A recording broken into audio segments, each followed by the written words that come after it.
So hi guys, kaya mali ka sa panawagan ng video sa Christian Garden. Ayaw ni Tita sumama.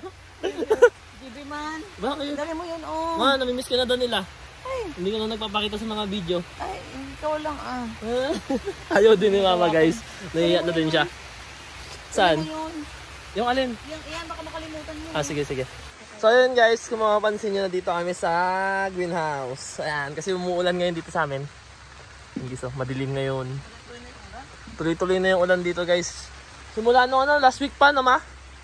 So ayan guys, natin yung kinakain ni Mama guys. So, tingnan na namin yung kinakain mo. Ano yan? Saging? Nakikita mo yan eh. Ayaw ko nga eh. Saging na may... Ano, singkamas? Saging na may ano. Na? Singkamas nga. Hindi ah. Ano pa na? Mukhang singkamas oh. Ano tawag dito? Tapos gatas? Hindi, mansanas. Mansanas, apple. So yan guys, nandito kami sa may greenhouse. Kasi nag-grab si Mama. Ayan o. Ayun o. Papakita ko mamaya nandun. Ito muna yung mga ginagrap ni guys o. Kasi nung nakaraan, yung mga nag-OGT guys, ito yung mga tinanim ng mga nag-OGT. Ayan o. Ang dami nilang napabuhay na gagawin natin rootstock. Ayan. O diba, ang dami. Siguro sa isang tray, may laman nito siguro 15 piraso. Sa isang tray? Mga huwan yan. Mga 20. Mga 20. Oh, 25. Yun. 25 piraso guys sa isang sa isang tray lang, di ba? Hindi ang dami nito, ilang tray to. Hindi, 18 lang. Sabi mo 25. Ayan, 18 lang daw pala. Ayan, so. Ba't ganito yung mo, yung buttercup mo? Ayan, ang ganda ng buttercup guys. Hindi, bakit may kasamang ganito? Anong ordinary to eh? Anong ordinary to? Hindi may kasama sa akin ganyan. Hindi ko alam kung ano pangalan yan. Ordinary to? Parang ordinary. Ayan, pero ito yung buttercup guys. Dahil may gusto ng buttercup. Sabi nila para daw orchids. Sorry guys, wala na ganang bulaklak yung natin buttercup kasi nga umuulan-ulan. Ayan. Ayan guys, so. Kumakain-kain pa rin si Mama. Ayan, tapos titignan natin yung ginagawa doon ni Tita guys. Kasi nga, nag-ano kami ngayon, nag-harvest. Ayan, dito. Nang alin? Ayun, so yun guys, binibida ni Mama ngayon ang Ramona Star. Kung last year ang binibida, di ba binibida mo last year yung yung dito, Pink Panther? Pati yung White Panther mo. Ngayon naman Ramona Star. Anyway, so yun guys, ang una kong pagkakalam dito is Baby Bambino. Pero sabi ni Mama, Ramona Star doon tawag ng mga tao. Ayan. Ito guys yung Ramona Star. Masipag siya mamulaklak. Kahit na doon siya sa ulanan, yung malaki namin na Ramona Star, ngayon babad sa ulanan hanggang may bulaklak pa rin, tapos tuloy-tuloy pa rin siya namumulaklak. Kaya kung gusto niya ng bougainvillea na pambalagbagan sa ulan, ito talaga maganda. Ano yung mga dahon nila, maganda? Yan, ito ang dahon lang pala ang ulam na. Wow, grabe ka naman sa ulam, kinakain. Dito ang daming buhay. Sabi ko nga itong Ramona Star, pambalagbagan sa ulan. Ito hindi ko alam paano ito. Saan? Bagong variety? Meron na ako ditong yung ruby na variegated. Ruby? Yan. Yung ruby opal? Oo, variegated. Tapos meron ng flame na variegated. Saan yung flame mo na variegated? Pakita natin yung yung mga mahilig dyan sa flame opal, yung kulay pula. Ayan guys, meron ng variegated. Sana fire opal na to. Ako na variegated din Ito Ang ganda kung kung flame opal to guys. Kasi ang flame opal red na red siya na matingkad. Oo. Ang ganda lalo na kung ganyan ang dahon niya. Meron pa ako ito, hindi ko alam kung ano. So yun guys, yung mga gusto mangolekta. Meron na ako nakita na mulaklak. Marami na si Mama dito mga grafted. O, tinan mo ito, sabi ko sa'yo, meron na akong... Marami na siya mga grafted dito guys. Oh? Kaya payo ko yung mga gusto lang naman mangolek is hindi nyo naman hinahabol yung bulaklak. Maganda makabili kayo ngayon. Kasi pagdating ng bulaklak to, mabilis lang mabenta. Ayan na yan.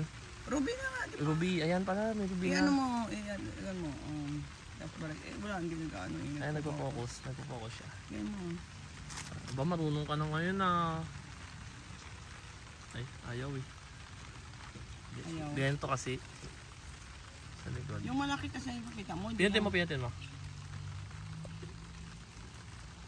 Yun di ba? Oh, yun Yung isa baba. Yung malaki. Ito. Nan. Parang siyang flame. Hindi. Pero dito sa taas ruby kasi ano, makikita nyo naman yung kulay niya, parang maroon. Dapat may tampa yan. Ayan. Ito, maraming nakagraph. Dami nakagraph. Kaya lang ano. Maraming nakagrap si mama. Kulang yung spatial pa. Kulang kami yung greenhouse. Kulang yung greenhouse. Ayun guys, kung makapansin nyo, ito yung mga grafted ni mama. Tapos ang may bulaklak lang yung ano, Ramonas ta. Yun na yung masipag mamulaklak. Tuloy-tuloy siya namumulaklak. Kahit umuulan. Kahit yung sa labas. No? Sabi ko nga eh, pambalagbagan na talaga sa ulan to. Hindi kawawa yung malaki. Ayan. Ano tayo, Ed? Mamaya na, tapusin ko na muna mag-vlog. Pagtapos ka mag-vlog, uwi na tayo. So yun guys, ano na kasi dito sa amin. Mag-aalasin ko na. Mag-aalasin ko na ba, Ed? 4:30 da? Oo. 4:30 ba mag-aalasin ko? 4:30 pa lang daw pala. So ayan, pagka ganitong tag-ulan, ganito kami dito. Pakita mo yung golden picture, be. Saan yung golden picture? Gusto mo pa yung ganda? Ayan guys, gusto ni mama ipakita yung golden picture. Hindi ko na naipakita sa inyo yung ina-harvest namin. Ayan guys, yung golden picture ni mama. Ang laki-laki dito. Nakatimba lang to, di ba? So ayan guys, kung mapapansin nyo, kaya may mga tali yan. Kasi nga yung mga sanga nila, ayan o, nagsihabaan na, nag-wild na. Ayan o. Golden picture. Mother plant ni mama ng golden picture. Maganda to guys, lalo na kung ano, gusto nyo siya na ilagay. Yung ipatawag dito ba, yung itali sa poste para kumalat, kumapal. Kasi yung dahon niya palang ang ganda na, kulay yellow. Tapos pag namulaklak pa, pag di mamulaklak dito, tuloy-tuloy din na mamulaklak guys. Ang pangit lang siguro sa kanya, kung ako tatanungin, yung tinik niya. Ang lalaki sa ano, ang lalaki ng tinik niya sa kantitigas. Kaya kung malas-malas, kung matapakan mo, aray talaga. Ang tigas ng ano niya, ng tinik niya. Pero maganda siya sa gawing ano. Yung sa mga poste, yung ipapano mo, papagapangin. Gawin mong arko. Arko yun, arko. Ilapit mo to, tingnan mo yung tsura ng ano. Ang ganda kasi nga ano.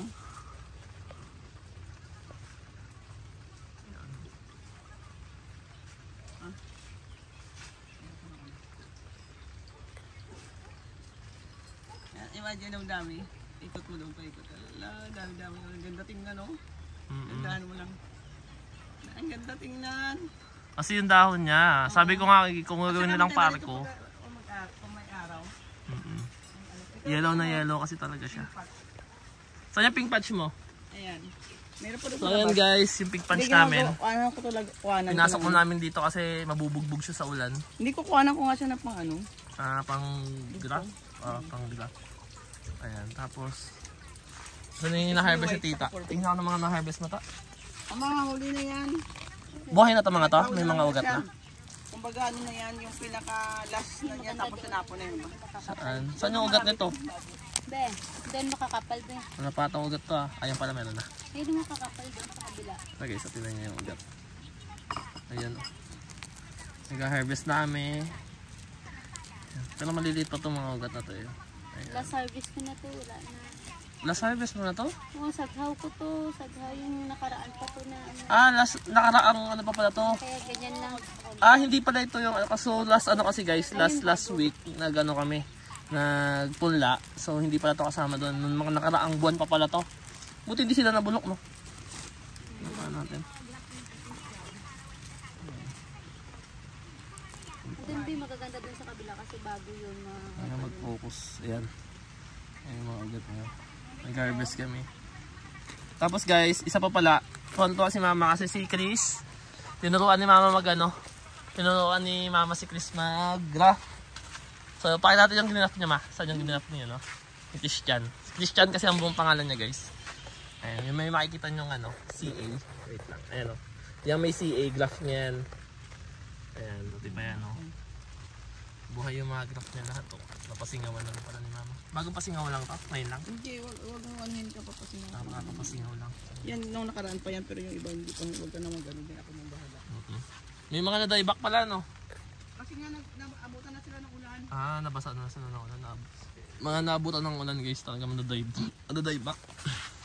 Tignan mo yung, dahil buhay oh. Ito kaninang graph to sa'yo? Akin lahat yan, oh ito pa. Ayan guys, ito yung mga graphs ni mama. Dami, so ngayon puro guys, buhay mapapansin nyo, di ba nag-graph kami sa ganito? Wait, bigyan mo ako. Ito. Isa lang, ito. Di ba guys, nakikita nyo dito lang kami nag-graft. Tapos mabubuhay na to. Transfer Pagka ko na lang. mahaba-haba na siya guys, pag medyo kumapal na, pwede natin sila i-transfer sa paso or sa timba. Depende kung saan nyo siya trip ilagay. Kung gusto nyo ba i-electa na agad sa plant box, mas maganda para hindi na siya palipat-lipat. Ang hirap naman yun ang lupa eh. Hindi, kung gusto nga lang nila. Doon sa ano yun, sa plant box na maliit. Sa plant box na maliit para tuloy-tuloy na siya. Ayan. Pero kami, ano to, sa timba ito nilalagay, no? Or sa paso na medyo malaki. Sa timba ko din diretso. Ayan, sa timba daw guys. Kaya, ano na lang. Mas maganda kung makapili kayo ng ano, hindi pa talaga season ng bougainvillea para ano, marami kayo mapagpilian. Medyo matrabaho na dito guys yung ganito. Ipagkatanggal natin ng mga dahon. Siyempre may tumutubo eh. Oo, may mga tumutubo. Ayan. Kailangan natin tanggalin yan. Ganito ang ginagawa namin guys pag ano, umuulan. Dito na kami sa greenhouse. Ayan, kasi nga hindi naman pwede na lagi kami mababasa at mahirap na magkasakit. Ayan. Ayan guys. Dumidilim na naman dito. Dumidilim na naman. Sus! So! May kwan pala. So ayan yung mga kalaban ni mama. May kwan pala, may anak. Oo, yung mga kalaban ni mama. Kasi naghuhukay ng yun guys, naghuhukay ng ipa. So hindi naman siya ganun ka ano, pero kasi kung minsan pag yung puno hinuhukay ng hukay, natutumba, tumatagilid, kaya hindi rin maganda. Ayan siya. Ay, yung nga pala guys, pakita ko pala sa inyo yung ginawa ko nung last time. Yung video ko siya kahapon, yung in-upload ko siya kahapon. Ito. Ayan. Dito na guys, oh. Nilagay ko na dito yung mga nakatimba. Actually hindi pa to puno kasi kailangan ng bot dito. Kailangan talaga punuin ko to kasi nga marami pa doon nakakalat sa labas. Ayan, maglalagay pa tayo doon. Tapos pupunuin pa natin dito.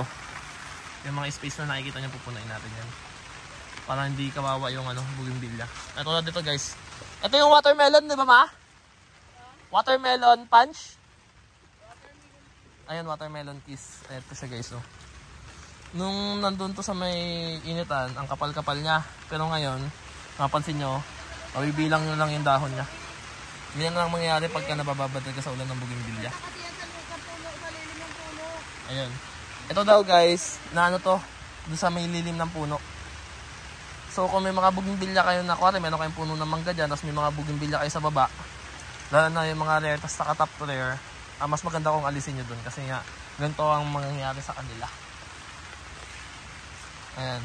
Yung ganito, okay pa yan. Hindi pa yan mamamatay. Pero kung tuloy-tuloy siya na 2 buwan na nakabababad lang siya ng tubig doon, mamamatay at mamamatay talaga yung bougainvillea. Pero na lang talaga kung puno yan siya na malaki ha. Yung talagang puno na matagal na nakatanim. Ayan, marami pa tayo dito. Ayan pa guys, oh. Mga na-harvest. Mga bubuhatin ko yan guys. Yung iba dyan patay, yung iba buhay. Hindi naman 100% talaga is buhay lahat ng tanim. Ayan, may mga patay din. Ayan. So yun lang guys. Kita-kits sa'yo sa susunod na video. In-update ko lang kayo dito sa ginagawa namin. Kasi nga ano na ngayon, tagulan na. Para preparing na rin to para sa darating na ano, October. Pero parang hula ako kasi mga October, mamumulaklak ako sila. Kasi maaga yung umulan dito sa amin. Pagpasok ka lang nandun, bagsak agad yung ulan, tuloy-tuloy hanggang ngayon. Marami pa tayong mga dito. Ayan, mga anak ICU. Mga in-ICU na mga estudyante guys. Ayan.